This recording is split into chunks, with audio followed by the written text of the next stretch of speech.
Good morning mga kamarites. Ay di arin na nga ho muna ang aking ichichika sa inyo. Aring isang anak kong ay talaga namang napakahirap pabangunin lalo na't schedule ng kanyang pagpasok ngayon. Ay akin nga ho munang ipapakilala sa inyo ang aking panganay Dene na si Ate Mikay. At aring nga po isasabihin ko sa inyo na talaga sa lahat ng aking estudyante at sa lahat ng aking anak ay talagang ang napakahirap pabangunin. Lalong lalo na kapag schedule ng pagpasok niya. Ay di ngayon nga hong araw ay schedule ng pagpasok niya. Ay di kung hindi ho iyan lalambing-lambingin ay hindi ho iyan babangon di yan sa higaan. At kung iyan ho ay iyang bubuladasin ay lalo ho iyang magpupumilit na humiga di at hindi ho iyan babangon. Kaya ang ginagawa ko ho diyan ayan nakita nyo ga nilalambing ko't nilalaro-laro ko para laang bumangon. At ang sabi ko nga ho diyan ay nagchat na ang ma'am kailangan ng bumangon at papasok sa school. Ay sa wakas napabangon ko nga din ho. Tapos ari nga nagtatanong din kung kanina daw rin mga binalutan bakit daw ang dami. Di ari nga at aking ikukwento sa inyo ari naman nga ho ay kaganapan pa naming mag-iina kahapon. Na ako nga po ay tinanghali ng gising. At dahil nga ho ako tinanghali ng gising ay hindi ko nga ho na ipagluto yung aking dalawang anak ng pambinalot nila. Ako naman nga ho ay nag-alarm. Ay bakit nga ho ering aking pag-alarm na hindi ho ako nagising. Ay sus ko nung makita ko ang aking cellphone ay hindi ho pala naka full volume ang aking cellphone. Ay pagkakasarap pa naman hong tumulog dahil nga nag-uulan ngayon. Ay kung walang alarm ay talagang wala. Tulog na tulog at hindi makakabangon.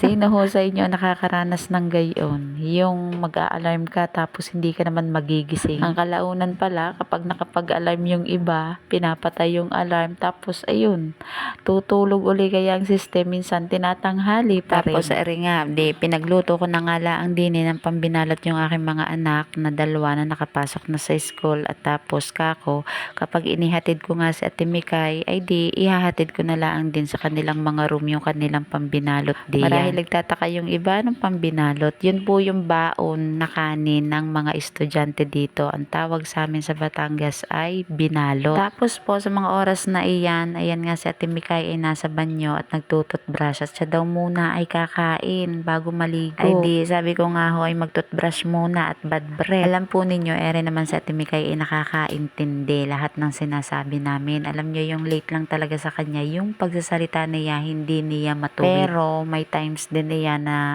siya, na ayaw niya na napapakaelma ng mga kapatid niya sa paglalaro Basta niya. Gusto niya nag-iisa siya, nanonood ng cellphone, naglalaro ng kanya. Ayaw niya ng may kalaro. Pero minsan, nakikipaglaro din yan pag nasa mood siya. Ay, rin na nga ho mga marites. Ayan, at nakain na nga di yan si Ate Mikay.